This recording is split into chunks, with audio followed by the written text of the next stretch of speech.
Moving particle motion में है तो मूविंग पार्टिकल की जो स्पीड होगी वो कभी भी निगेटिव या जीरो नहीं हो सकती है, हमेशा पॉजिटिव होती है।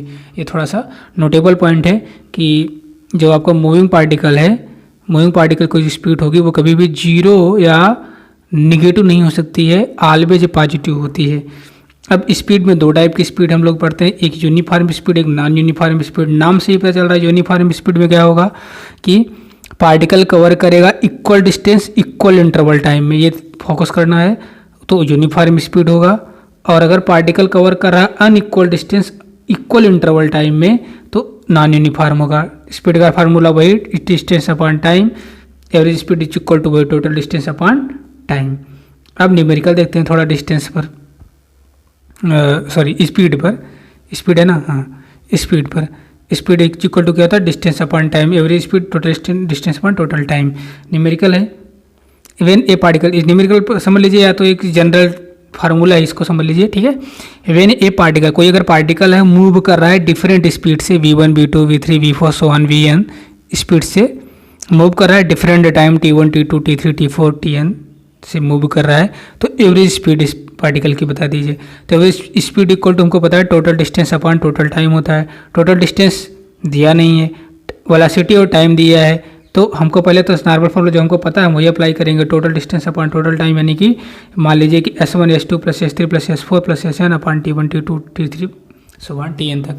अब s बराबर होता है vt, क्योंकि चाल बराबर होता है दूरी बटा समय, तो दूरी बराबर हो जाएगा चाल गुणे समय। s बराबर vt, तो s1 बराबर v1 t1, s2 बराबर v2 t2, s3 बराबर v3 t3, sn बराबर vn tn upon t1 plus t2 plus t3 हो जाएगा। नाउ अगर फिलहाल ये केस जो है यही केस क्वेश्चन में पूछा जा चुका है नेट में यही केस पूछा भी जा चुका है कि अगर T1 T2 T3 बराबर है, आगे क्वेश्चन मिलेगा भी, अगर मान लीजिए कि पार्टिकल इक्वल इंटरवल टाइम, मतलब कि equal interval time T1 T2 T3 equal है, उसमें मूव कर रहा है V1 V2 V3 से, तो उसके लिए एवरेज स्पीड का फार्मूला हो जाएगा, average speed is equal to हो जाएगा V1 plus V2 plus V3 plus Vn upon n। जैसे कि मान लीजिए कि हम इस फार्मूले पे एक न्यूमेरिकल आ चुका है नेट में, ठीक है, ये फार्मूले पे क्वेश्चन आता है, ये फार्मूले पे क्वेश्चन आ चुका है ये कि जैसे कोई पार्टिकल है ट्रेवल कर रहा है, फर्स्ट हाफ टाइम में V1 गया, ध्यान से सुन लीजिए, पहले हाफ टाइम में V1 गया, फर्स्ट हाफ टाइम में V1 स्पीड से गया, सेकंड हाफ टाइम में V2 से गया। तो आप इसकी एवरेज स्पीड हमको कैलकुलेट करके बता दीजिए। तो आप नहीं निकाल लेंगे, क्योंकि T1, ये मान लीजिए T1 है, T/2 से गया, T2 T/2 लगा, T/2 V2 से गया, तो दोनों T1 T2 इक्वल है ना। जब टाइम इक्वल हो तो आप एवरेज वेलोसिटी क्या निकालेंगे, सॉरी एवरेज स्पीड, वेलोसिटी भी नहीं, एवरेज स्पीड क्या हो जाएगा, V1 प्लस V2, दो ही है ना, V1 V2 अपॉन n कितने हैं, 2, ठीक है, तो V1 प्लस V2 अपॉन 2। और आप प्रूफ करना चाहते हैं तो ऐसे प्रूफ भी हो जाएगा। तो लेकिन ये एक जनरल फार्मूला है, आप सीधे एज ए फार्मूला इसको याद करेंगे। ओके, क्लियर हो गया ये फार्मूला कैसे अप्लाई करेंगे आप, अभी न्यूमेरिकल आएगा भी। अब देखिए इंस्टेंटेनियस स्पीड, थोड़ा स्पेलिंग यहाँ पे इंस्टेंटेनियस की, ठीक है, इंस्टेंटेनियस स्पीड की स्पेलिंग थोड़ा सा सही करेक्ट करना है। इंस्टेंटेनियस स्पीड है, इंस्टेंटेनियस स्पीड, इसका मतलब क्या होता है कि अगर आप किसी पार्टिकल की स्पीड एक पर्टिकुलर टाइम पे कैलकुलेट कर रहे हैं, पर्टिकुलर टाइम पे अगर आपको बतानी हुई तो वो स्पीड कर तो स्पीड ही कैलकुलेट रहे हैं, बट वो स्पीड को इंस्टेंटेनियस स्पीड बोला जाएगा। फार्मूला हो जाएगा आपका ds/dt हो जाएगा, ठीक है। अब देखिए एक क्वेश्चन दे रखा है, when A particle cover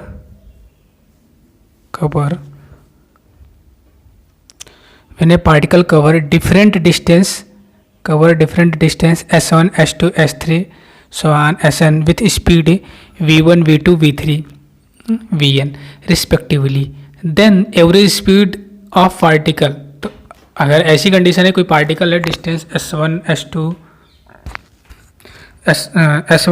s3 cover कर रहा है with speed v1 v2 v3 से, तो एवरेज स्पीड उसकी हो जाएगी। एवरेज स्पीड का फार्मूला आपको पता है क्या होता है, average speed equal to total distance upon total time.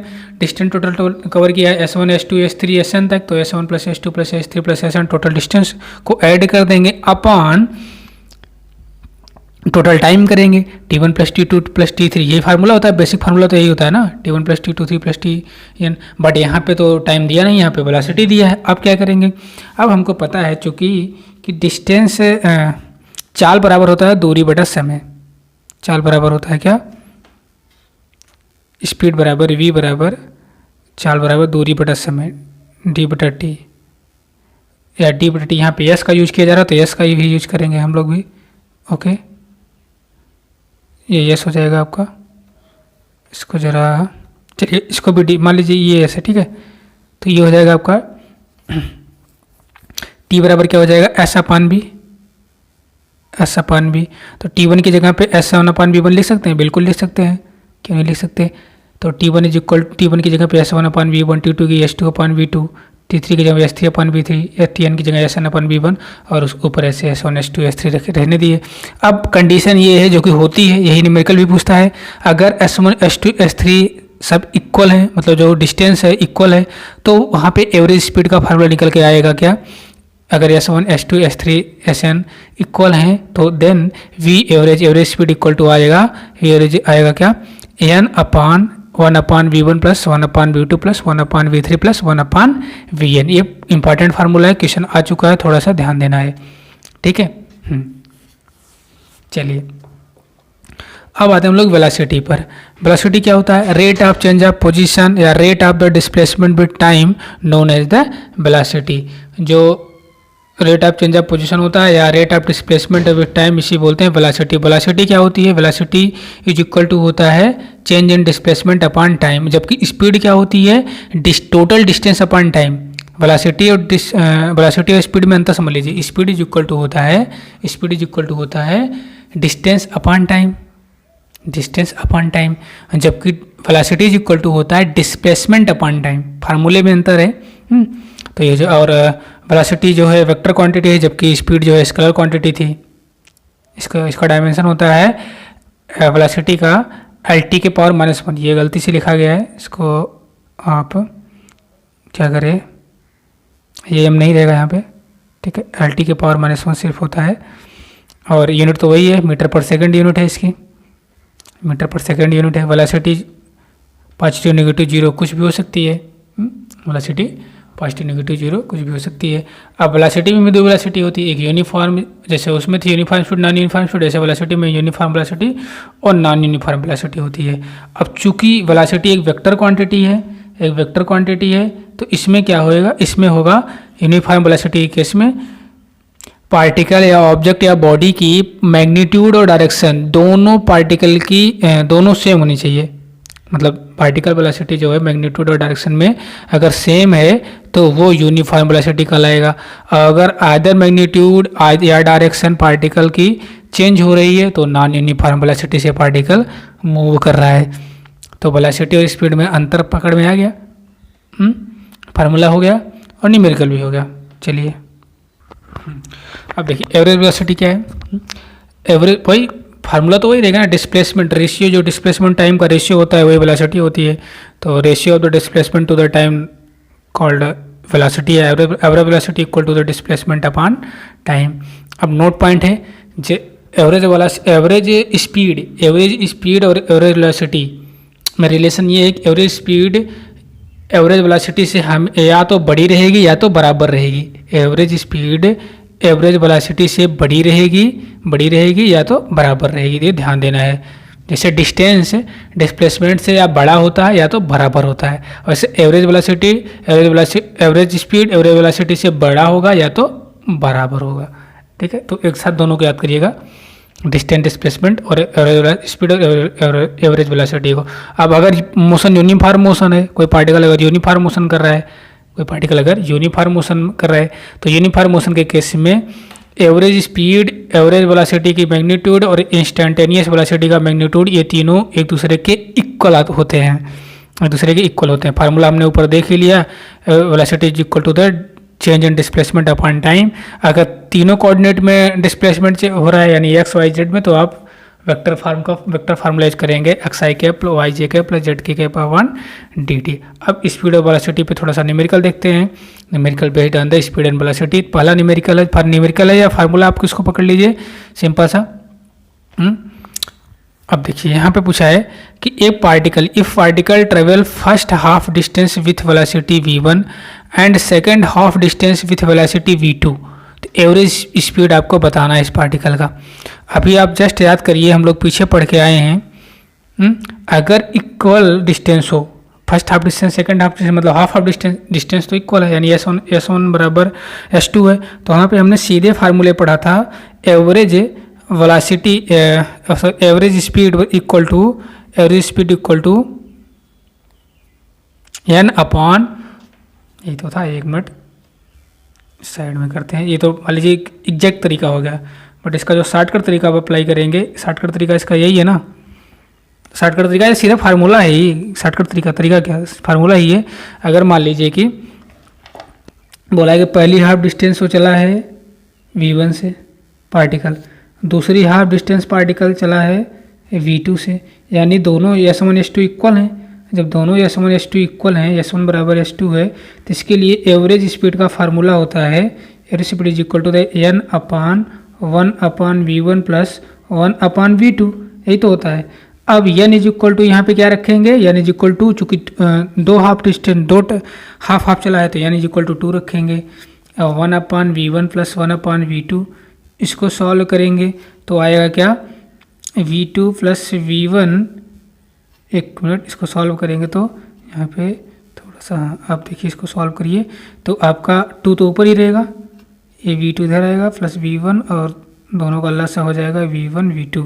अब ये ऊपर चला जाएगा, यहाँ पे मल्टीप्लाई हो जाएगा, ऊपर मल्टीप्लाई हो जाएगा तो ये बन जाएगा आपका 2V1 V2 अपान V2 प्लस V1। ये डायरेक्ट फार्मूला है। अब यहीं पे अगर 3 होता तो यहाँ पे आपका 3 हो जाता और यहाँ पे 1/V3 हो जाता। थोड़ा सा लंबा, लेकिन ये कभी जल्दी ये वाला पूछता नहीं, ज़्यादातर ये नीट में पूछा जा चुका है, सीधे फार्मूला पूछा जा चुका है। ठीक है, सीधे ये क्वेश्चन नीट का ही है। तो चलिए अब आप इसको चाहे तो ऐसे डायरेक्ट कैलकुलेट करिए, फार्मूला याद रखिए, चाहे आप इसको बाय मेथड करिए। पूरा मेथड से करेंगे तो आप ऐसे करेंगे, मेथड से करेंगे तो आप ऐसे ही करेंगे। Average speed equal to the हो जाएगा, एवरेज स्पीड इक्वल टू हो जाएगा क्या, distance upon time, distance S1 plus S2, चूँकि S1 S2 is equal to है, हाफ हाफ है, तो S plus S upon T1 plus T2 time T1 T2 है। तो टी चाहे चूँकि समय बराबर होता है दूरी बटा चाल, T बराबर S बटा V, T1 बराबर S बटा V1, T2 बराबर S बटा V2। क्यों S बटा, चूँकि S1 S2 S के ही बराबर है। तो आप सिंपल सा formula distance S plus S, चूँकि S1 S2 S ही है, अब अपान T1 की जगह S अपान V1, T2 की जगह पे S अपान V2, S कॉमन ले लेंगे तो S से S कैंसिल हो जाएगा, आपका बचेगा क्या 2 अपान, फार्मूला लास्ट में आपका वही आ गया। ये 2 अपान 1 अपान V1 प्लस V2, इसको फर्दर सॉल्व करेंगे तो 2V1 V2 अपान V1 प्लस V2 कैलकुलेट होके आ जाएगा। ठीक है, दोनों आपने ये देख लिया कैसे निकालना है इसको।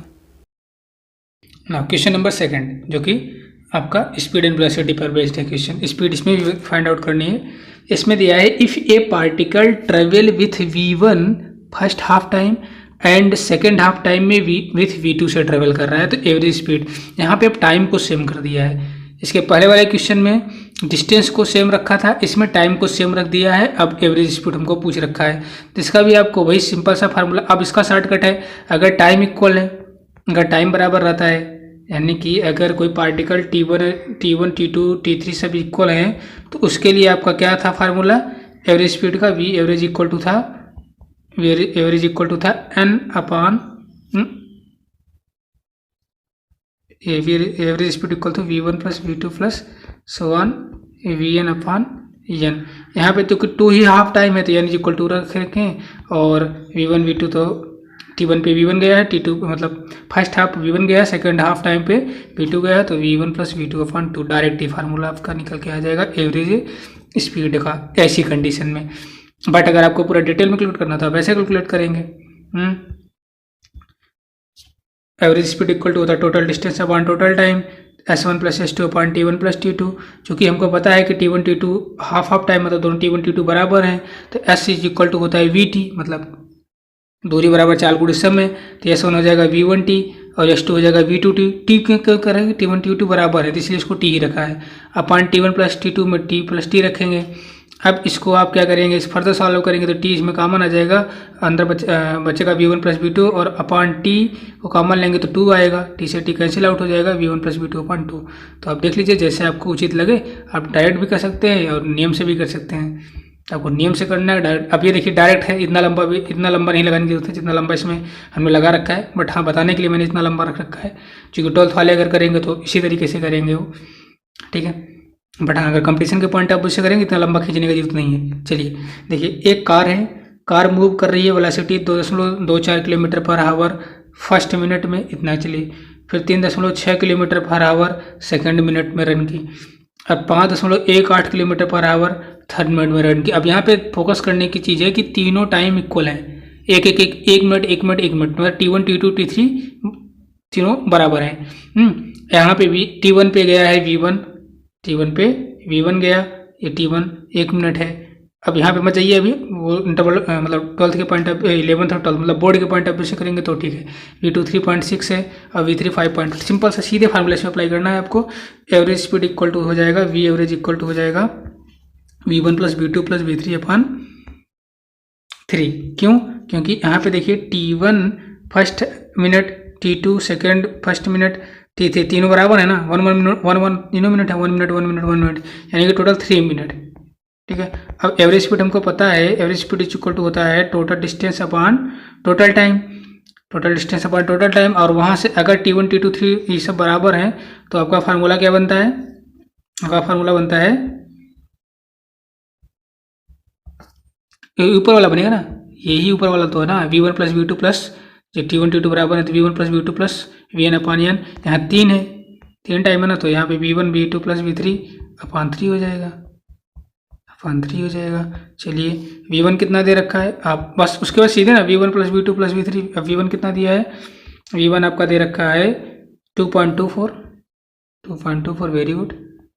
v2 कितना दिया है 3.6 और v3 कितना दिया 5.1 अपान 3, इसको सम करेंगे आपको आएगा 11.0, 3 2 5 5 5 10 11.02 अपान 3। इसको फर्दर सॉल्व करेंगे तो आपका 3.67, यही आपकी एवरेज स्पीड हो जाएगी। ये तो आपका शॉर्टकट हो गया, सेकंडों में निकल गया। बट यहाँ पे अब मैं यहाँ पे कर रहा हूँ इसलिए थोड़ा सा टाइम लग रहा है, क्योंकि थोड़ा रुक के करना ही पड़ेगा, डायरेक्ट करेंगे तो फिर कोई मतलब नहीं ना वीडियो बनाने का, तो थोड़ा रुक के कर रहे हैं इसलिए थोड़ा सा टाइम देना पड़ा, नहीं तो ये सेकंडों के क्वेश्चन है। ठीक है, चलिए अब यहाँ पे देखिए, आपको अगर डिटेल में करना है बोर्ड के पॉइंट में मतलब जो 11th के स्टूडेंट्स हैं उनके पॉइंट ऑफ व्यू से आप ऐसे करेंगे, पूरा डिटेल में करेंगे। फिर अब देखिए, अब यहाँ पे टाइम t1 मतलब 1 मिनट का मतलब 60 सेकंड, ठीक है। अब यहाँ अगर आप ये थोड़ा एक ही नियम लगाइए जो कि यूनिटी मेथड होता है आपका, 1 घंटे में 60 मिनट तो 1 मिनट में कितना घंटा, 1 घंटे में 60 मिनट तो 1 मिनट में 1/60 घंटा, ये तो समझ में आ रहा है ना। 60 मिनट में 1 घंटा तो 1 मिनट में 1/60 घंटा। ओके, तो वही मेथड यहाँ पे लगाना, तो t1 वही 1/60 लिखा हूँ, 1 मिनट में 1/60 घंटा, t2 1/60 है, चूँकि 1 मिनट को मैंने, चूँकि ये किलोमीटर, जब स्पीड किलोमीटर पर आवर में है, सॉरी वेलोसिटी जब किलोमीटर पर आवर में है तो टाइम भी हावर में होना चाहिए ना, इसीलिए मुझे हावर मिनट को हावर में कन्वर्ट करना पड़ा। 1 मिनट में 1/60, 1/60 हावर। अब average speed equal to total distance upon total time, total distance upon time, तो S1 S2 plus S2 plus S3 upon T1 plus T2 plus T3।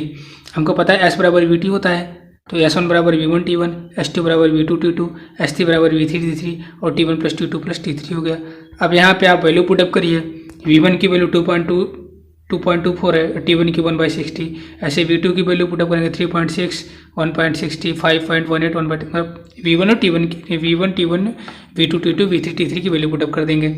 उसके बाद यहाँ पे T1 प्लस T2 T3 की value put up करें, 1/60 common ले लिया गया क्योंकि 1/60 3 में कॉमन है, तो 1/60 ऊपर भी कॉमन, 1/60 नीचे भी कॉमन, वही लास्ट में आखिर वही आया 11.02.3। बट ये आपका पूरा प्रोसेस है और ये आपका पूरा सीधे फार्मूला अगर आपको याद है ये वाला V1 plus V2 plus V3 plus ये वाला, तो आप इजीली करके जाओगे।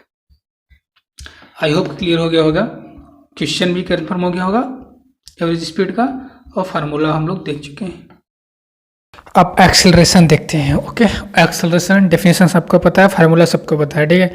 फिर भी एक बार रिवाइज हो जाएगा। यहाँ पे एक्सेलरेशन क्या होता है, व्हाट इज द एक्सेलरेशन, तो rate of change of velocity, velocity की चेंज, जो वेलोसिटी की चेंज होने की रेट होती है, rate of change of velocity called acceleration. I hope ये क्लियर है, सबको याद भी होगा। Rate of change of velocity को क्या बोलते हैं, एक्सेलरेशन कहते हैं, एक्सेलरेशन कहते हैं।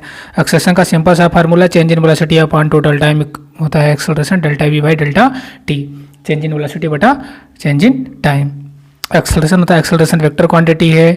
अच्छा, इसके डायमेंशन एल टी की पावर -2 हो जाएगी और जो यूनिट हो जाएगी मीटर पर सेकंड स्क्वायर होगी यूनिट। अब आते हैं एक्सेलरेशन, जैसे स्पीड 2 टाइप की थी, वेलोसिटी 2 टाइप की थी, मतलब uniform speed, non uniform speed, uniform velocity, non uniform velocity. वैसे यूनिफॉर्म एक्सेलरेशन और नॉन यूनिफॉर्म एक्सेलरेशन होता है। अब यूनिफॉर्म एक्सेलरेशन में क्या होगा, चूंकि एक्सेलरेशन एक वेक्टर क्वांटिटी है, तो यूनिफॉर्म एक्सेलरेशन में जो पार्टिकल का मैग्नीट्यूड और डायरेक्शन होगा, एक्सेलरेशन का मैग्नीट्यूड और डायरेक्शन होगा वो कांस्टेंट रहेगा।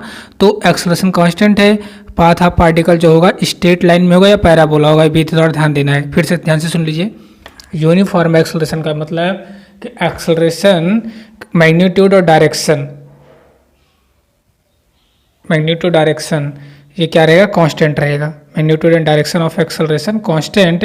जब एक्सेलरेशन कांस्टेंट होता है तो पार्टिकल का जो पाथ होता है, अगर कोई पार्टिकल कांस्टेंट एक्सेलरेशन से मूव कर रहा है, उसका मैग्नीट्यूड डायरेक्शन दोनों कांस्टेंट हैं, तो वो पार्टिकल का पाथ या तो स्ट्रेट लाइन होगा या तो पैराबोला होगा।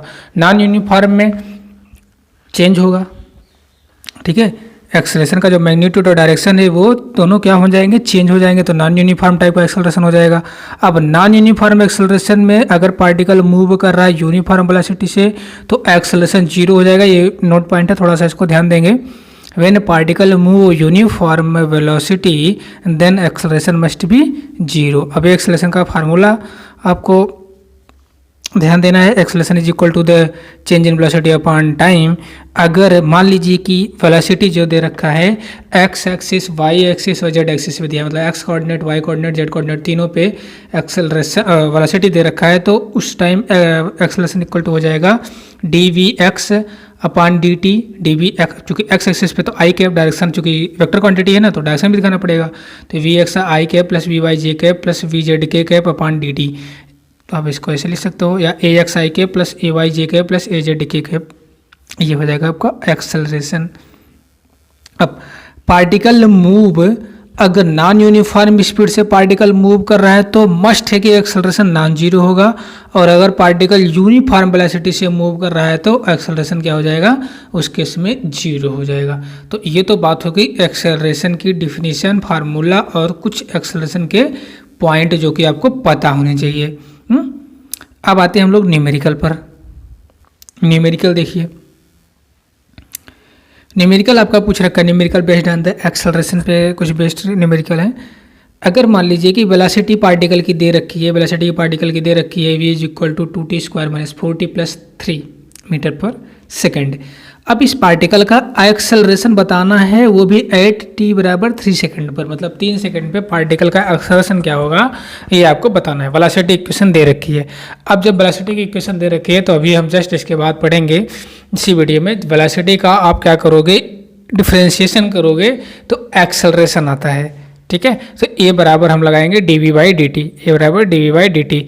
तो इससे आप 2t square minus 4t plus 3 का आप क्या कर दीजिए, डिफ्रेंशिएशन कर दीजिए। तो डिफ्रेंशिएशन आपको पता होगा कि x के पावर n अगर कोई है तो उसका हो जाता है क्या हो जाता है एन एक्स, मतलब डिफ्रेंशिएशन करने पे एन एक्स के पावर n माइनस 1, तो वही 2t स्क्वायर का डिफ्रेंशिएशन हो जाएगा 4 माइनस 4t का डिफ्रेंशिएशन करोगे तो फिर 4 ही आएगा, और 3 तो कांस्टेंट है। ओके, तो a is equal to 4t minus 4 आ गया, यहाँ पे t is equal to acceleration आ गया ना, एक्सेलरेशन की इक्वेशन मतलब आ गई 4t माइनस 4। ओके, अब इस इक्वेशन में एक्सेलरेशन की इस इक्वेशन में t बराबर 3 रखना है बस। एक्सेलरेशन आ जाएगा कितना, 8 मीटर पर सेकंड स्क्वायर, 4 3 12, 12 में 4 गया आपका 8 मीटर पर सेकंड स्क्वायर आ गया। तो अगर वेलोसिटी दे रखा है, वेलोसिटी की इक्वेशन दे रखी है, तो आप उसका क्या करेंगे, डिफरेंशिएशन करेंगे, तो आपका एक्सेलरेशन निकल के आ जाएगा। अब सेकंड क्वेश्चन, यहाँ पे आपका एक मूविंग पार्टिकल है जिसका इन्होंने डिस्प्लेसमेंट दे रखा है, ठीक है। डिस्प्लेसमेंट दे रखा है x is equal to the 10 plus 60 minus 3t square. अब पूछा है इन्होंने question, how long would the particle travel before coming to the rest, यानी कि ये डिस्प्लेसमेंट की इक्वेशन है, x is equal to the 10 plus 60 minus 3t square. अब भाई साहब देखिए, मैं थोड़ी सी बाद में बात आती, पर चलो क्वेश्चन पहले ही मिल गया तो हम बात कर लेते हैं। जैसे कि अगर आपका दे रखा है डिस्प्लेसमेंट, मैं डिस्प्लेसमेंट को यस से डिनोट कर रहा हूँ, डिस्प्लेसमेंट इक्वेशन दे रखी है तो वेलोसिटी आपको मिलेगी, इस इक्वेशन का डिफरेंशिएशन करने पे वेलोसिटी मिलेगी। फिर वेलोसिटी को फर्दर आप डिफरेंशिएट करोगे तो आपको मिल जाएगी एक्सेलरेशन। एक्सेलरेशन मतलब आपको यहाँ से यहाँ डायरेक्ट जाना है तो आपको डबल डिफरेंशिएशन करना पड़ेगा, मतलब डिस्प्लेसमेंट से एक्सेलरेशन निकालना है तो आपको डबल डिफरेंशिएशन करना पड़ेगा, डबल डिफरेंशिएशन। फिलहाल ये बाद में आएगा, मैंने नोट पॉइंट करके नोट में अपने बना रखा है, ये जो मेरा है खुद से सेल्फ हैंड नोट बनाया हुआ है। और हैंड नोट बनाने का जो सोर्स है, मैंने एस सी वर्मा सर की, एस सी वर्मा बुक की help, S C Verma sir की जो बुक है उसकी हेल्प से, और कोटा की कोचिंग, कोटा के नोट्स की हेल्प से, इन 2 बुकों के हेल्प से, और प्लस एनसीईआरटी, ये 3 बुकों की हेल्प से हमने ये नोट्स बनाया है। उसके बाद क्वेश्चन प्रैक्टिस हो रही है। ओके, तो मैंने सोर्स बता दिया कहाँ कहाँ से उठाया है मैंने, ठीक है। जो कंटेंट उठाया इन्हीं 2-3 बुक से, एक कोटा के notes plus S C Verma sir की बुक्स एंड एनसीईआरटी। तो ठीक है, अब डबल डिफरेंशिएशन करिए। अब डबल डिफरेंशिएशन करने के बाद आपको डिस्प्लेसमेंट से एक्सेलरेशन मिल जाएगा। चलिए आगे आएगा ये, तो यहाँ आप इस जो डिस्प्लेसमेंट की क्वेश्चन को डबल डिफरेंशिएशन करेंगे। बट यहाँ पे खास बात ये है, मतलब ध्यान से क्वेश्चन थोड़ा सा, नहीं तो गड़बड़ कर देंगे, गड़बड़ हो जाएगा। पूछा है कि कितना, how long would the particle travel, कितना चलेगा पार्टिकल रेस्ट में आने के पहले, ध्यान से जरा क्वेश्चन समझना है। ओके, तो आप अगर पार्टिकल की इनिशियल वैल्यू, इनिशियल निकालेंगे, इनिशियल डिस्प्लेसमेंट निकालेंगे तो इनिशियल में टी बराबर 0 रहेगा, मतलब टाइम 0 लगा रहेगा, तभी उसकी इनिशियल डिस्प्लेसमेंट आएगा या इनिशियल डिस्टेंस आएगा। इनिशियल डिस्टेंस आएगा, डिस्प्लेसमेंट नहीं, वेरी सॉरी, इनिशियल डिस्टेंस ही आएगा। ठीक है, टी बराबर 0 पे अगर हम चेक करें इस इक्वेशन के अकॉर्डिंग तो एक्स इज इक्वल टू निकल के आएगा, ये इस इक्वेशन में ये जो आपकी इक्वेशन है 10 + 60 - 3t स्क्वायर, इसमें टी इज इक्वल टू 0 रख देंगे तो 10 + 6 × 0 - 3 × 0 का स्क्वायर, तो एक्स 1 आएगा 10 मीटर। ठीक, अब जब पार्टिकल रेस्ट में रहेगा तो यानी कि वेलोसिटी v इक्वल टू 0 हो जाएगी, और जब 0 हो जाएगी, अब वेलोसिटी 0 रहेगी तभी तो रेस्ट में रहेगा ना पार्टिकल वेलोसिटी 0 रहेगी तभी रेस्ट में रहेगा, यानी आप इसका डिफरेंशिएशन करेंगे इस इक्वेशन का, एक्स जो एक्स इक्वेशन है डिस्प्लेसमेंट की, dx/dt करेंगे तो आपका 10 कांस्टेंट है, उसका कोई मतलब नहीं है, 60 का 6 आ जाएगा, 60 का डिफरेंशिएशन करोगे 6 आएगा, 3t स्क्वायर का डिफरेंशिएशन करोगे तो -60 आएगा, और वेलोसिटी कंडीशन है 0 करनी है तो 0 हो गया, 60 इक्वल टू 6 आ जाएगा यहाँ पे, और t बराबर 1 सेकंड आ जाएगा। जब वेलोसिटी 0 रहेगी तो t इक्वल टू 1 सेकंड आएगा।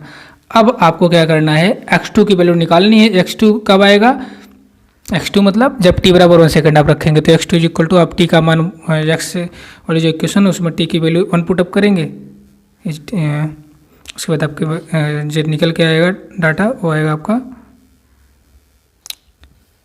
13 मीटर, और डिस्टेंस ट्रेवल कितना किया, x2 - x1 13 - 10 यानी 3 मीटर। इक्वेशन थोड़ा सा एक बार फिर से आराम से करिएगा, ठीक है, हो जाएगा। एक बार फिर से देख ही लीजिए, नहीं तो पहले हमने निकाला t बराबर 0 पे x1 10 मीटर आया, फिर हमने t बराबर 1 सेकंड पे निकाला x2 तो 13 मीटर आया, फाइनल से इनिशियल घटा दिया तो 3 मीटर आया। यही समय, मतलब इतना वो ट्रेवल करेगा, रेस्ट में आने के पहले 3 मीटर ट्रेवल करेगा। आइडिया लग गया होगा। चलिए क्वेश्चन ये वाला सॉल्व करिए। इस क्वेश्चन में डिस्प्लेसमेंट, पार्टिकल का डिस्प्लेसमेंट दे रखा है, स्ट्रेट लाइन में पार्टिकल का डिस्प्लेसमेंट दे रखा है, is equal to the 40 square plus 5t - 6। इसमें दो क्वेश्चन हमको फाइंड करना है, एक तो initial speed of the particle की इनिशियल स्पीड बतानी है, सेकंड स्पीड बतानी है t बराबर 4 सेकंड पर। तो पहले प्रॉब्लम का सोल्यूशन पहले करते हैं। आपकी इक्वेशन है s is equal to 40 square plus 5t - 6, अच्छी बात है। अब इसको क्या करना है, हमको इनिशियल स्पीड बताना है, तो आप डिस्प्लेसमेंट का डिफ्रेंशिएशन करोगे तो स्पीड मिलेगा, v बराबर ds/dt। आप इस 40 स्क्वायर प्लस 5t - 6 का डिफ्रेंशिएशन कर देंगे तो आएगा 8t + 5, 6 तो कांस्टेंट है, ठीक है। अब इनिशियल स्पीड मतलब कि इनिशियल स्पीड का मतलब शुरू की स्पीड, इनिशियल स्पीड तो टाइम जीरो पे तो इनिशियल स्पीड होगा, t इक्वल टू 0। अब t इक्वल टू 0 पुटअप करेंगे तो वेलोसिटी आपकी निकल के आ जाएगी 5 सेंटीमीटर पर सेकेंड। ओके, आप सेंटीमीटर पर सेकंड में निकाल रहे हैं, मीटर पर सेकंड निकाल रहे हैं, वो आपकी डिपेंड है, जैसा डाटा रहेगा कि मतलब जैसी यूनिट रहेगी। अब पूछा स्पीड एट t बराबर 4 सेकंड पे, तो आप इस वैल्यू में, इस इक्वेशन में, ये जो इक्वेशन है ये वाली इक्वेशन, ठीक है, वेलोसिटी बराबर जो है 8t + 5 है। इस इक्वेशन में आप क्या डाटा पुटअप करेंगे, t बराबर 4 पुटअप करेंगे तो आपका डाटा, आपका जो निकल के आएगा वो आएगा 37 सेंटीमीटर पर सेकेंड, ठीक है। 8 चौका 32, 5 37। सेकंड क्वेश्चन आपका ये फिर से इक्वेशन है डिस्टेंस या डिस्प्लेसमेंट की 2t³ + 3t square + 2t + 8, then find out the acceleration in zero time, sorry find time. तो वो टाइम बताना है जिस टाइम पर एक्सेलरेशन 0 होगा। तो पहले तो आप एक्सेलरेशन निकाल लो। अब इससे एक्सेलरेशन कैसे आएगा, डिस्प्लेसमेंट से एक्सेलरेशन, डिस्प्लेसमेंट का डबल डिफ्रेंशिएशन करोगे तो आएगा आपका एक्सेलरेशन। ध्यान देना है, double differentiation of the this equation या डिस्प्लेसमेंट इक्वेशन, एक्सेलरेशन आएगा। तो पहले तो ds/dt करेंगे तो वेलोसिटी आएगा 2t स्क्वायर का 60 स्क्वायर हो जाएगा, 3t स्क्वायर का 60 हो जाएगा, 2t का 2 हो जाएगा, 8 कांस्टेंट है, कुछ होगा नहीं उसका। अब इस वेलोसिटी का डिफरेंशिएशन करेंगे फर्दर, a बराबर dv/dt, तो 60 स्क्वायर का 12t हो जाएगा, 60 का 6 हो जाएगा, 2 का तो कुछ होगा नहीं, कांस्टेंट है। ये आपकी एक्सेलरेशन की इक्वेशन आ गई। अब एक्सेलरेशन को 0 रखना है क्योंकि अकॉर्डिंग टू द क्वेश्चन बोल रहा है ना कि टाइम बताना है जिस पे एक्सेलरेशन 0 हो, तो एक्सेलरेशन को मैंने 0 रख दिया। 12t + 6 आ गया, 12t = द -6 इधर आएगा तो माइनस हो जाएगा, t = द -1/t, और टाइम माइनस में होता नहीं है तो ये इम्पॉसिबल है। ओके, तो ये इस प्रकार से आपको एक्सेलरेशन की आइडिया लग गई, ठीक है। एक्सेलरेशन का थ्योरी हो गया, फार्मूला हो गया, उसके कुछ पॉइंट हो गए, जितने पॉइंट जो पता होने चाहिए। उसके बाद क्वेश्चन प्रैक्टिस। चलिए अब ये चीज़ थोड़ी सी याद होनी चाहिए। अभी ग्राफ की बात हम करेंगे, वेलोसिटी, एक्सेलरेशन और डिस्प्लेसमेंट। वेलोसिटी, एक्सेलरेशन और डिस्प्लेसमेंट के बारे में यहाँ पे हम आपको ये बता रहे हैं। अगर मान लीजिए पोजीशन टाइम का ग्राफ है, ग्राफ नीचे आएगा, ग्राफ का सेक्शन की बात यहाँ से हम करेंगे।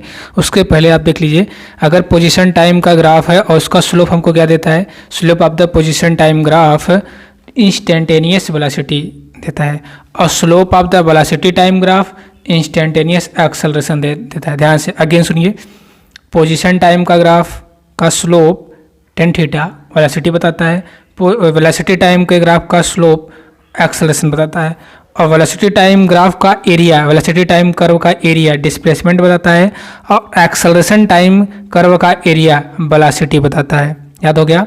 फिर से, डिस्प्लेसमेंट टाइम कर्व का slope velocity, velocity time graph का स्लोप एक्सेलरेशन, और वेलोसिटी टाइम कर्व का area displacement, acceleration time curve का एरिया वेलोसिटी। तो ये चीज़ हो जाएगी आपकी। अभी ग्राफ के नीचे हम डिटेल में बात करेंगे, तो ये चीज़ तो याद होना चाहिए। ये चीज़ समझने के लायक, इसमें कुछ समझना नहीं है, सीधे याद होना चाहिए। जब प्रैक्टिस हो जाएगी तो याद हो जाएगी, फिलहाल अलग बात है, लेकिन ये चीज़ आपको पता होना चाहिए। अब सीधे हम बात करेंगे डिस्प्लेसमेंट इक्वेशन दे रखा, जैसे अभी हम लोग पीछे क्वेश्चन किए भी हैं। डिस्प्लेसमेंट की इक्वेशन का डिफ्रेंशिएशन करेंगे तो वेलोसिटी मिलेगी, वेलोसिटी का डिफ्रेंशिएशन करेंगे तो एक्सेलरेशन मिलेगा। ऐसे उल्टा आइए, उल्टा का मतलब एक्सेलरेशन का आप इंटीग्रेशन करेंगे तो वेलोसिटी मिलेगी, वेलोसिटी का इंटीग्रेशन करेंगे तो वेलोसिटी इक्वेशन का इंटीग्रेशन करेंगे तो डिस्प्लेसमेंट मिलेगा। ओके, तो ये भी आपको क्लियर कट पता होना चाहिए। अब आते हैं ग्राफिकल सेक्शन। ग्राफिकल सेक्शन देखने के पहले हम आपको ये बताएंगे कि कौन सा ग्राफ कैसे शो करेगा। मतलब अगर आपको ग्राफ दे रखा है, चलिए अगर आपको ग्राफ दिया है तो ग्राफ के बारे में पहले आइडिया ले लीजिए, फिर ग्राफ पे हम चलते हैं, डिटेल में देखेंगे। डिटेल में देखेंगे मतलब डिटेल में, ग्राफ से क्वेश्चन गलत नहीं होने वाला। उसके बाद अब मान लीजिए कि ग्राफ हमने एक एक्स एक्सिस ले लिया, एक हमने ले लिया एक्स एक्सिस, ये थोड़ी नहीं तो वाई एक्सिस है, ये एक्स एक्सिस हो गया, और एक हमने ले लिया वाई एक्सिस, एक हमने ले लिया वाई एक्सिस। अब अगर आप एक्स एक्सिस और वाई एक्सिस में स्लोप इसका देखें, ग्राफ अभी हम नहीं खींच रहे हैं, ठीक है, अभी हम ग्राफ नहीं बना रहे हैं। अब आप इसका टेन थीटा निकालेंगे, टेन थीटा क्या आ जाएगा, टेन थीटा जो स्लोप होता है, स्लोप इसका टेन थीटा हो जाएगा, लंब बटा आधार होगा, tan theta is equal to the Y बटा एक्स होगा। अब ग्राफ में अगर ऐसी लाइन है, पहले मैं लाइन बता दे रहा हूँ कि ग्राफ में ऐसी भी लाइन हो सकती है, ऐसी भी लाइन हो सकती है, ठीक है। तो ऐसी अगर लाइन है ग्राफ में तो ये समझ लीजिए कि स्लोप इसका जो थीटा है वो क्या है, पॉजिटिव है, पॉजिटिव है। और ऐसी लाइन है तो थीटा निगेटिव है, यानी कि स्लोप निगेटिव है, ठीक है, स्लोप निगेटिव है। तो पॉजिटिव निगेटिव वाली बात पता होगी। अब अगर ऐसी लाइन है ग्राफ पर, ग्राफ पे अगर ऐसी लाइन है तो स्लोप उसका जीरो आएगा। कैसा स्लोप आएगा, जीरो आएगा। अगर ऐसी लाइन है तो स्लोप, इसका स्लोप आएगा जीरो, थीटा जीरो, और इसका स्लोप आपका ऐसी लाइन है तो इन्फिनिटी आएगा, इनफाइनाइट आएगा। ये क्लियर कट हो गया। और ऐसी ग्राफ, ऐसे ग्राफ ऐसे मिलेंगे, ठीक है। एक होता है आपका स्लोप इंक्रीज कर रहा है और एक स्लोप डिक्रीज कर रहा है। कौन सा स्लोप इंक्रीज, कौन सा स्लोप डिक्रीज कर रहा है, हम लाते हैं सीधे अपने नोट पर, अपने हेड नोट पर, ठीक है। इसको देखिए, अब पहले ग्राफ को देखेंगे तो आप क्लियर कट पता चल जाएगा, माइंड एकदम स्ट्राइक कर जाएगा, हाँ ग्राफ कैसे देखा जाता है। और सब ग्राफ ऐसे ही रहेगा। पोजीशन टाइम ग्राफ, पहले हमने पोजीशन टाइम ग्राफ हमें देखना है, देन वेलोसिटी टाइम ग्राफ देखेंगे, देन एक्सेलरेशन टाइम ग्राफ देखेंगे। तो पोजीशन टाइम ग्राफ का फर्स्ट ऑफ ऑल तो पोजीशन टाइम का ग्राफ का जो स्लोप होता है वो वेलोसिटी हमको देता है। पोजीशन टाइम ग्राफ का जो स्लोप है वो हमको क्या बताता है, वेलोसिटी बताता है, वेलोसिटी बताता है। तो देखिए ये हमने पांचों ग्राफ, 5 पॉसिबिलिटी है। एक्स एक्सिस पे हमने ले लिया position, very sorry, x axis हमने ले लिया टाइम, और वाई एक्सिस हमने ले लिया पोजीशन, पोजीशन का मतलब एक्स। अब यहाँ पे हमने 5 लाइन खींची है। पहली वाली लाइन जो कि जिसमें स्लोप जीरो है, स्लोप जीरो यानी वेलोसिटी जीरो रहेगी। दूसरी वाली लाइन जहाँ जहाँ मैं मार्कर से मार्क कर रहा हूँ वही लाइन आप ध्यान से देखिए। वाली लाइन में स्लोप आपका कांस्टेंट है तो वेलोसिटी भी कांस्टेंट रहेगा, क्योंकि जो स्लोप होता है वो पोजीशन टाइम ग्राफ का जो स्लोप होता है वो वेलोसिटी बताता है ना। जब स्लोप कांस्टेंट है तो वेलोसिटी भी कांस्टेंट रहेगा, ये वाला। उसके बाद तीसरा वाला ग्राफ देखिए, तीसरे वाले ग्राफ का जो स्लोप है वो डिक्रीज कर रहा है तो वेलोसिटी भी डिक्रीज करेगी। चौथे वाले ग्राफ का आप देखिए स्लोप इंक्रीज कर रहा है तो वेलोसिटी भी इंक्रीज करेगी। लास्ट पांचवा वाला ग्राफ जो है आपका उसमें स्लोप निगेटिव है तो वेलोसिटी भी निगेटिव ही रहेगी। अब मैंने यहाँ पे लिख रखा है स्लोप जो होता है आपका टेन थीटा बराबर हो जाएगा, क्योंकि यहाँ पे वाई एक्सिस पे डिस्प्लेसमेंट है, एक्स एक्सिस पे टाइम है, तो डिस्प्लेसमेंट बटा टाइम यानी लंब बटा आधार, टेन थीटा बराबर लंब बटा आधार, तो इस प्रकार से आ जाएगा। और यहाँ पे मैंने पहले क्लियर कट बता दिया है कि वेलोसिटी पहले वाला ग्राफ, जो पहला वाला ग्राफ है, जो पहली वाली लाइन है, मतलब एक्स टी ग्राफ के में जो पहला वाला लाइन खींची गई है उसमें वेलोसिटी जीरो है क्योंकि स्लोप जीरो है। दूसरे वाले में वेलोसिटी कांस्टेंट है। तीसरे वाले ग्राफ में वेलोसिटी डिक्रीज हो रही है, मतलब एक्स टी ग्राफ में जो तीसरी वाली लाइन है, ऐसे चौथी वाली लाइन बता रही है वेलोसिटी इंक्रीज कर रही है, पांचवी वाली लाइन बता रही है वेलोसिटी नेगेटिव है। अब इस मैंने पांचों ग्राफ को यहाँ पे बना रखा है, आप ध्यान से देखिए। पहले वाला ग्राफ अगर आप देखेंगे तो पहले वाले ग्राफ में आपको क्या दिख रहा है कि ये एक्स एक्सिस पे टाइम है, वाई एक्सिस पे डिस्प्लेसमेंट है, और ये जो लाइन है ये बता रही है कि स्लोप जीरो है। अगर आप इसका थीटा निकालेंगे तो थीटा जो है आपका जीरो आ रहा है, तो थीटा जीरो है तो टेन थीटा भी जीरो है, टेन थीटा मतलब टेन जीरो का मान जीरो होता है, और जब स्लोप जीरो तो वेलोसिटी जीरो का मतलब बॉडी रेस्ट में है, इसमें कुछ बताना नहीं है उसके बाद अलग से। अब इसमें देखिए सेकंड वाला जो ग्राफ पॉसिबिलिटी है, सेकंड ग्राफ एक्सेस टाइम, मतलब पांचों ग्राफ में एक्स एक्सिस पे आपको टाइम लेना है, वाई एक्सिस पे डिस्प्लेसमेंट लेना है। अभी वाली लाइन देखिए, इस लाइन पे आप अगर थीटा बनाते जो इसका स्लोप है देखेंगे, थीटा कांस्टेंट है, थीटा बदल नहीं रहा है, और थीटा कांस्टेंट है तो टेन थीटा भी कांस्टेंट है। जब टेन थीटा कांस्टेंट है यानी स्लोप कांस्टेंट है तो वेलोसिटी भी कांस्टेंट है। वेलोसिटी कांस्टेंट होने का मतलब है कि बॉडी यूनिफॉर्म मोशन करेगी। अब थर्ड ग्राफ आप देखिए, थर्ड ग्राफ में एक्स और टी में जो लाइन है इसी लाइन है। अब इसी लाइन का मतलब अगर आप ध्यान से समझ रहे हैं, एंगल स्लोप समझ रहे थीटा, जैसे जैसे ये वाली लाइन ना, यहाँ देखिए ये वाली लाइन है,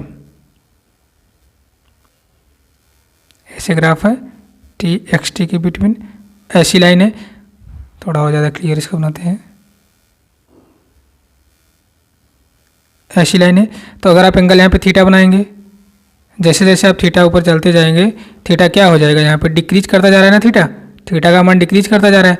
और जो थीटा का मान डिक्रीज कर रहा है तो वही चीज़ है यहाँ पे, थीटा का मान यहाँ पे क्या कर रहा है, डिक्रीज कर रहा है। थीटा का मान डिक्रीज कर रहा है, ये वाला तो ग्राफ है ना, थीटा का टेन थीटा भी डिक्रीज करेगा तो वेलोसिटी भी डिक्रीज करेगी, वेलोसिटी डिक्रीज करेगी यानी नॉन यूनिफॉर्म मोशन हो जाएगा। और अगला ग्राफ आपका है, ऐसी अगर लाइन है तो यहाँ पे देखो थीटा इंक्रीज कर रहा है, देखो थीटा इंक्रीज कर रहा है, समझ सकते हो, थीटा इंक्रीज कर रहा है, थीटा इंक्रीज करेगा तो टेन थीटा भी इंक्रीज करेगा, tan theta increase slope increase कर रहा है तो वेलोसिटी भी इंक्रीज करेगी, क्योंकि स्लोप वेलोसिटी देती है ना, एक्स टी ग्राफ की स्लोप वेलोसिटी ही देती है मेरे भाई। अब वेलोसिटी अगर आ गई तो वेलोसिटी इंक्रीज कर रही है, तो वेलोसिटी जो है यानी कि इंक्रीज कर रही है तो बॉडी यहाँ पर भी कैसा मोशन शो करेगा, नॉन यूनिफॉर्म मोशन शो करेगा। ओके, अब यहाँ पे हमने शुरू में ही बता दिया है area of the x t graph का कोई मतलब नहीं होता है। हाँ, अगर area of the v t graph है, area of the v t graph जो है आपका ऊपर हमने देख रखा है, वी टी ग्राफ का एरिया क्या देता है, वी टी ग्राफ का एरिया डिस्प्लेसमेंट देता है और ए टी ग्राफ का एरिया वेलोसिटी देता है, लेकिन एक्स टी ग्राफ का एरिया कुछ नहीं देता है, कोई मतलब नहीं है इसके एरिया निकालने का। ओके, तो आपको ये graph x t graph clear cut पता चल गया। आपको क्या करना, अब ये पीडीएफ आपको मिल जाएगी टेलीग्राम पर, टेलीग्राम की लिंक एंड इस पीडीएफ की लिंक दोनों यूट्यूब के डिस्क्रिप्शन में डाल देंगे हम, और टेलीग्राम पर भी डाल देंगे। ओके, तो चलिए अब अगला ग्राफ देखते हैं। अगला ग्राफ आपका है पोजीशन टाइम का ग्राफ हो गया ना, वेलोसिटी टाइम ग्राफ का। इसको एक बार फिर से ध्यान से देख लीजिए आप लोग, ये ग्राफ, ठीक। चलिए क्लियर हो गया होगा यहाँ से। यहाँ पर एक लास्ट ग्राफ अभी है, मतलब position time, then velocity time graph पे जाते हैं, पाँचवा वाला ग्राफ जो है। अब यहाँ पे अगर पोजीशन टाइम ग्राफ के में ऐसी लाइन अगर मिल रही है तो यहाँ पे अगर थीटा आप ध्यान से देखेंगे, थीटा 90 डिग्री से ऑलरेडी ज़्यादा है, और जब थीटा 90 डिग्री से ज़्यादा होता है टेन थीटा का मान नेगेटिव में आता है, और जब टेन थीटा का मान नेगेटिव आ रहा है तो वेलोसिटी नेगेटिव रहेगी, लेकिन कांस्टेंट रहेगी, यानी कि यहाँ पर यूनिफॉर्म मोशन होगा। ये अलग बात है कि ये आपका टेन थीटा नेगेटिव में आ रहा है, ठीक है। अब आते हैं वी टी ग्राफ यानी वेलोसिटी टाइम ग्राफ पर। देखिए, अब ग्राफ में कुछ परिवर्तन नहीं होगा, 5 टाइप के ग्राफ ही पॉसिबल है, चाहे वो एटी ग्राफ हो, सॉरी एटी में नहीं है, एटी में 2 ही ग्राफ है, चाहे वो वीटी ग्राफ हो चाहे एक्सटी ग्राफ हो, 5 पॉसिबिलिटी है ये, ठीक है। तो ध्यान देना है थोड़ा सा। अब यहाँ पे वही पॉसिबिलिटी, पहले तो ये समझ लीजिए वेलोसिटी टाइम ग्राफ में अगर आप वेलोसिटी टाइम ग्राफ का जो स्लोप है, slope of VT graph acceleration देता है और area of the VT graph displacement देता है। तो दोनों ध्यान दीजिएगा, स्लोप वीटी का क्या देता है और एरिया वीटी का क्या देता है, ठीक है। स्लोप एक्सेलरेशन देता है, एरिया जो है डिस्प्लेसमेंट देता है। अब यहाँ स्लोप यानी कि टेन थीटा इक्वल टू हो जाएगा, क्योंकि वाई बटा एक्स, वाई पे वेलोसिटी है, एक्स पे टाइम है, तो वेलोसिटी बटा टाइम। ग्राफ वही रहेगा, 5 line, first line, second line, third line, 4 line, 5 line, ठीक है, वही रहेगा। थीटा वही वैसे ही बदलेगा, इसमें थीटा कांस्टेंट रहेगा, ठीक है, वो चीज़ बदलेगी नहीं, बस आपको ये ध्यान देना है कि स्लोप क्या देता है। तो वेलोसिटी टाइम ग्राफ का स्लोप जो है यहाँ पे एरिया एक्सेलरेशन देगा। तो यहाँ पे आपका देखिए, यहाँ पे थीटा कैसा है, थीटा इस लाइन ये लाइन क्या बता रही है, theta zero, tan theta zero, तो एक्सेलरेशन जीरो, स्लोप जीरो तो एक्सेलरेशन भी जीरो, क्योंकि स्लोप एक्सेलरेशन देता ही है वीटी का। तो यहाँ पे वेलोसिटी कांस्टेंट है, ये यूनिफॉर्म मोशन कर रहा है ये पार्टिकल, अगर ऐसा ग्राफ है तो। अब देखिए सेकंड ग्राफ में, वीटी ग्राफ में ये वाली लाइन है, इस लाइन का मतलब यहाँ पे थीटा क्या है, कांस्टेंट है, थीटा बदल नहीं रहा है, ठीक है, थीटा कांस्टेंट है, टेन थीटा कांस्टेंट, तो एक्सेलरेशन कांस्टेंट, तो यहाँ पे जो पार्टिकल होगा यूनिफॉर्म एक्सेलरेशन करेगा। थर्ड वाला ग्राफ, वैसे टाइम में अगर ऐसी लाइन है, यानी यहाँ पे जैसे जैसे आप ऊपर जाओगे टाइम के साथ साथ थीटा क्या हो रहा है, जैसे जैसे टाइम बढ़ाते जाओगे थीटा क्या होता जाएगा, थीटा आपका डिक्रीज करता जा रहा है। और जो थीटा डिक्रीज कर रहा है, इसका मतलब कि टेन थीटा डिक्रीज कर रहा है, tan theta decrease, slope decrease कर रहा है, तो एक्सेलरेशन डिक्रीज कर रहा है, एक्सेलरेशन यहाँ पे यानी कि डिक्रीज हो रहा है। अगला ग्राफ में आप वीटी ग्राफ में अगर ऐसी लाइन है, तो यहाँ पे आप देखेंगे टाइम के साथ साथ थीटा इंक्रीज करता जा रहा है, और जब थीटा इंक्रीज कर रहा है तो टेन थीटा यानी स्लोप इंक्रीज कर रहा है, और स्लोप इंक्रीज कर रहा है तो एक्सेलरेशन इंक्रीज कर रहा है, तो एक्सेलरेशन ये इंक्रीजिंग एक्सेलरेशन का ग्राफ हो गया। लास्ट ग्राफ 5 वाला ग्राफ आपका, अगर ऐसी लाइन है वीटी ग्राफ ग्राफ में ऐसी लाइन खींची गई, तो यहाँ पे थीटा इंक्रीज कर रहा है टाइम के साथ, नहीं, यहाँ पे ओ से आप ऐसे ऐसे जाओगे, थीटा क्या हो रहा है, हाँ टेन थीटा, यहाँ पे थीटा 90 डिग्री से आता है ना, निगेटिव हो रहा है, वेरी सॉरी, निगेटिव हो रहा है, तो एक्सेलरेशन निगेटिव हो जाएगा, एक्सेलरेशन निगेटिव हो जाएगा, लेकिन कांस्टेंट रहेगा, ध्यान देना है। तो यहाँ पे यूनिफॉर्म रिटार्डेशन होगा। और ये तो आपका ग्राफ हो गया वीटी ग्राफ का। वीटी ग्राफ के बारे में डिटेल में हम लोग देख लिए, इसके बाहर का कुछ है नहीं। अब आते हैं लास्ट एटी ग्राफ पर। अब इस ग्राफ में अगर आप देखेंगे, ये है area time graph, eighty graph में बस 2 ही ग्राफ बढ़ते हैं, और एरिया ऑफ एटी ग्राफ जो है वेलोसिटी देता है, area of the eighty graph velocity देता है, ठीक है। अब यहाँ पे आपका दे रखा है ये वाला जो ग्राफ है, यहाँ पे देखिए एक्सेलरेशन और टाइम, अगर आपको नहीं क्लियर दिख रहा, मैं यहाँ पे लिख दे रहा हूँ, ये आपका एक्सेलरेशन है, एक्सेस पे, और ये टाइम है, तो टाइम तो दिख ही रहा है। तो इसका जो आप देख रहे हैं, ये वाली लाइन बता रही है कि यहाँ पे थीटा जो है चेंज नहीं हो रहा, कांस्टेंट है, तो यहाँ पे यूनिफॉर्म इंक्रीजिंग एक्सेलरेशन है। और यहाँ पे ये वाली लाइन क्या बता रही है, एक्सेलरेशन है वाई पे, एक्स पे टाइम है, कांस्टेंट एक्सेलरेशन शो कर रहा है। इसमें 2 ही ग्राफ शो होते हैं। अब कुछ हम ऐसे ग्राफ देखेंगे जो एग्जिस्ट नहीं करते हैं। अगर मान लीजिए ऐसा ग्राफ बन के आ जाए एग्जाम में, और आपको ये देख के बताना रहेगा, तो आप सीधे ये ग्राफ एग्जिस्ट नहीं करता है नेचर में। तो आप इसको देखिए, ज़रा समझिए कैसे। पहले तो ये लाइन आप ध्यान, कोई भी ऑब्जेक्ट या पार्टिकल की या बॉडी की एक साथ एक ही टाइम पर 2 वेलोसिटी, 2 एक्सेलरेशन और 2 डिस्प्लेसमेंट नहीं पॉसिबल है।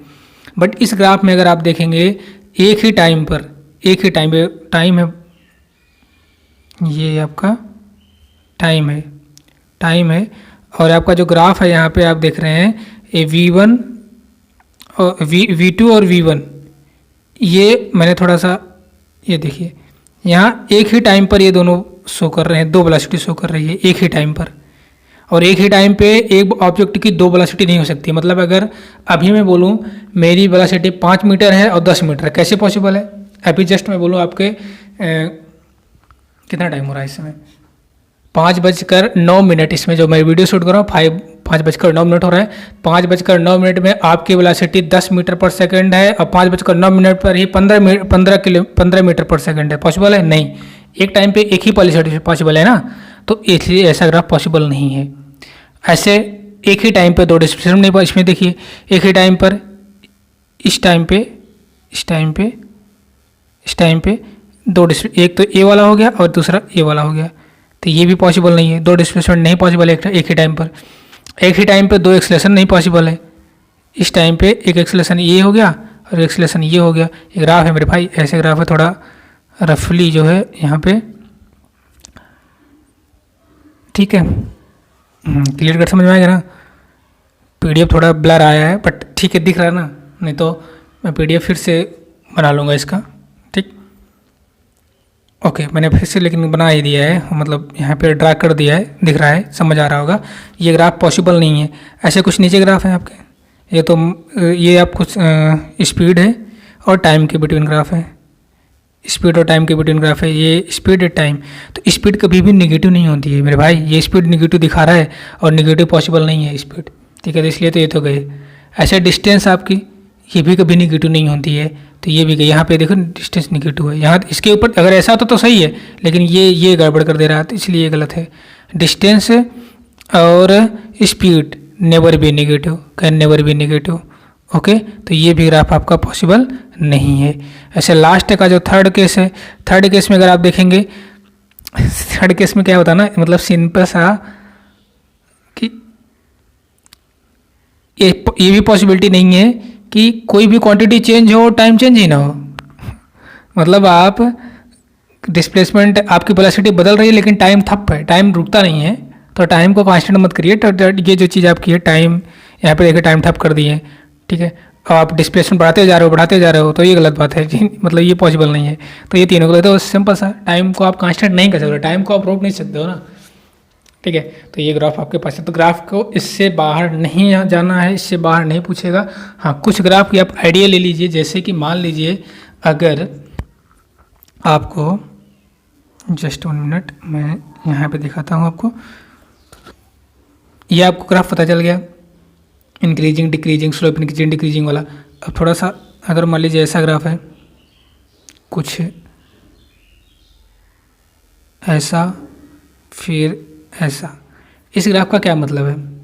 और ये आपका एक्स, मतलब कुछ भी एक्स वाई, यहाँ पे कुछ हो सकता है। वाई पे आपका मतलब वाई एक्सिस पे आपका डिस्प्लेसमेंट, वेलोसिटी, एक्सेलरेशन, यहाँ पे एक्स पे टाइम ही रहेगा। तो इसका जो स्लोप, आपको ध्यान देना स्लोप किसका क्या देता है। अगर यहाँ पे मैं एक्स लिखता हूँ, ज़्यादा बेटर पड़ेगा, क्योंकि मैंने उधर एक्स ही लिखा है तो इधर भी एक्स ही रहेगा। ये डिस्प्लेसमेंट है आपका एक्स वी ए, मतलब डिस्प्लेसमेंट, वेलोसिटी और एक्सेलरेशन। तो डिस्प्लेसमेंट और टाइम का जो स्लोप होता है वेलोसिटी देता है, तो आप यहाँ पे स्लोप निकालिए, स्लोप। तो इसका थीटा देखिए क्या हो रहा है, थीटा क्या हो रहा है, इंक्रीज हो रहा है ना। जब थीटा इंक्रीज होगा, तो स्लोप भी इंक्रीज होगा, स्लोप इंक्रीज होगा, वेलोसिटी इंक्रीज होगी। तो ये आपका थीटा इंक्रीज होने के साथ साथ स्लोप भी आपका इंक्रीज हो रहा है। यहाँ पे स्लोप आपका इंक्रीजिंग होगा। और यहाँ पे आपका देखिए, इधर आपका क्या रखा है, थीटा कांस्टेंट है, तो यहाँ पे आपका स्लोप कांस्टेंट है। तो अगर देखेंगे, अगर ये डिस्प्लेसमेंट और टाइम का ग्राफ है, तो यहाँ पे वेलोसिटी इंक्रीज होगी यहाँ से लेकर यहाँ तक, ठीक है, स्लोप इंक्रीज हो रहा है, और इधर वेलोसिटी कांस्टेंट रहेगी, ठीक है। तो ये क्लियर हो गया। अब मान लीजिए कोई पाथ ऐसा है, ऐसा ग्राफ है, आप वाई पे कुछ भी ले सकते हैं, एक्स पे लेकिन आपको टाइम ही लेना है। यहाँ पे आप एक्स वी टी, ठीक है, फिलहाल मैं एक्स का ही लेके बना रहा हूँ अभी, ठीक है। तो चलिए, ऐसा ग्राफ है, तो आप बता सकते हैं ना कहाँ वेलोसिटी बढ़ रही है, कहाँ वेलोसिटी घट रही है, क्योंकि एक्स टी का ग्राफ है, कंफ्यूज मत कीजिएगा, एक्स टी का ग्राफ है, ठीक है, एक्स टी का ग्राफ है। अब देखिए, अब आप स्लोप निकालिए यहाँ पे, ठीक है। थोड़ा सा मैं 90 डिग्री लैग बना दी, 90 डिग्री नहीं, स्लोप आपका 45 से ऐसे, ये आपका 45 है। जैसे जैसे आप ऊपर जाएंगे थीटा क्या हो रहा है, जैसे जैसे ऊपर जाएंगे थीटा डिक्रीज हो रहा है ना, यहाँ आते आते थीटा आपका 0 हो जाएगा, क्योंकि लाइन पे लाइन क्रॉस कर रही है। तो यहाँ पे आपका थीटा यहाँ से लेके थोड़ा सा क्या करेगा, यहाँ पे आपका थीटा 0, तो यहाँ पे स्लोप आपका 0 हो जाएगा, इधर पॉजिटिव में रहेगा। और जैसे इधर आएंगे आप, इधर आएंगे तो थीटा आपका देखिए 90 डिग्री से ऊपर जा रहा है, तो यहाँ आपका स्लोप जो होगा निगेटिव आ जाएगा, स्लोप आपका नेगेटिव आ जाएगा। आई होप कि ये वाला ग्राफ आप क्लियर कर लिए होंगे। अब अगर ऐसा ग्राफ है, ये वाला भी ग्राफ देख लीजिए, यहाँ एक्स टी या वी टी जो भी आपकी मर्जी ले लीजिए, ऐसा ग्राफ है। अब इसका मतलब क्या हुआ, फिर से आपको स्लोप ड्रा करना, स्लोप देखना पड़ेगा, ठीक है। जैसे जैसे आप यहाँ पे थीटा और गए ऊपर, थीटा क्या हो रहा है, थीटा आप खुद सोच के बताइए, थीटा क्या हो रहा है यहाँ पे, थीटा इंक्रीज कर रहा है कि डिक्रीज कर रहा है, थीटा इंक्रीज कर रहा है ना। और जब थीटा इंक्रीज कर रहा है तो वैल्यू भी इंक्रीज करेगी, जैसे जैसे आप ऊपर जाएंगे थीटा बढ़ता जा रहा है, तो यहाँ पे आपकी जो भी वैल्यू होगी, अगर मान लीजिए एक्स टी का ग्राफ है तो वेलोसिटी इंक्रीज करेगी, ये ग्राफ का मतलब वेलोसिटी इंक्रीज करेगी, और यहाँ पे वेलोसिटी इनफाइनाइट हो जाएगी, ठीक है। अब देखिए इस वाले ग्राफ, इस वाली लाइन का मतलब देखिए, ये वाला लाइन आपका है थीटा, यहाँ पे क्या हो रहा है, थीटा ऑलरेडी 90 डिग्री से ज़्यादा है, थीटा ऑलरेडी 90 डिग्री से ज़्यादा है, तो निगेटिव रहेगा, यहाँ पे निगेटिव निगेटिव होता होता, ठीक है, निगेटिव रहेगा। तो इधर वाला ग्राफ पॉजिटिव है, इंक्रीजिंग ग्राफ है, इधर वाला ग्राफ निगेटिव शो करेगा। ठीक, ऑलरेडी पता चल गया आपको स्लोप देखना किसी ग्राफ का। चलिए ये चीज़ आपकी हो गई। चलिए अब मैं कुछ क्वांटिटी यहाँ पे लिख रहा हूँ। एक्स एक्सिस पे तो टाइम ही रहेगा, एक्स एक्सिस पे टाइम ही रहेगा, वाई एक्सिस पे आप क्वांटिटी को बदलते जाएंगे हम, एक्स एक्सिस पे टाइम ही रहेगा, ठीक है, टाइम ही रहेगा, टाइम ही रहेगा। अब हमने ये तो देख लिया, अगर एक्स टी ग्राफ है तो वेलोसिटी, एक्स टी ग्राफ का जो स्लोप है, स्लोप अगर वाई एक्सिस पे एक्स ले रहे हैं तो एक्स टी ग्राफ का जो स्लोप है वो वेलोसिटी देगा। अगर वी टी ग्राफ है, वाई एक्सिस पे वी ले रहे हैं तो इसका स्लोप जो है आपका एक्सेलरेशन देगा। ये तो हमने देख ही लिया। अब टाइम और मोमेंटम, मोमेंटम का मतलब संवेग पी, पी टी का ग्राफ जो है इसका जो स्लोप देता है वो फोर्स देता है। फोर्स बराबर हम देख जानते हैं ना, डी पी बटा डी टी, वाई बटा एक्स, ठीक है। अब जैसे मोमेंटम, ये मोमेंटम है मेरे भाई, मोमेंटम, मोमेंटम नहीं तो प्रेशर मत समझ लेना, ठीक है। तो थोड़ा सा ये देखिए, ये फोर्स देता है। उसके बाद टाइम और एनर्जी या टाइम और वर्क का ग्राफ, टाइम और वर्क या एनर्जी का ग्राफ, एनर्जी का ग्राफ का स्लोप, स्लोप, ठीक है। स्लोप क्या देता है, पावर देता है, पावर, पावर का मतलब जो पी बराबर आप लिखते हो ना डी डब्ल्यू बटा डी टी, वही चीज़ है आपकी वर्क बटा टाइम। और लास्ट आपका एक ध्यान देना है, एंगुलर मोमेंटम, एंगुलर मोमेंटम और टाइम का ग्राफ जो होता है, एंगुलर मोमेंटम और टाइम का ग्राफ, एंगुलर मोमेंटम और टाइम का ग्राफ का स्लोप क्या देता है, टॉर्क देता है, बलाघूट जिसको बोलते हैं, टॉर्क या बलाघूट। टॉर्क बराबर हम लिखते हैं ना डी जे बटा डी टी, इसको एंगुलर मोमेंटम को जे से डिनोट करते हैं। आई होप कि अब आपको ग्राफ में दिक्कत नहीं आने वाली है, ग्राफ के स्लोप से आप डाटा निकाल लेंगे, ठीक है।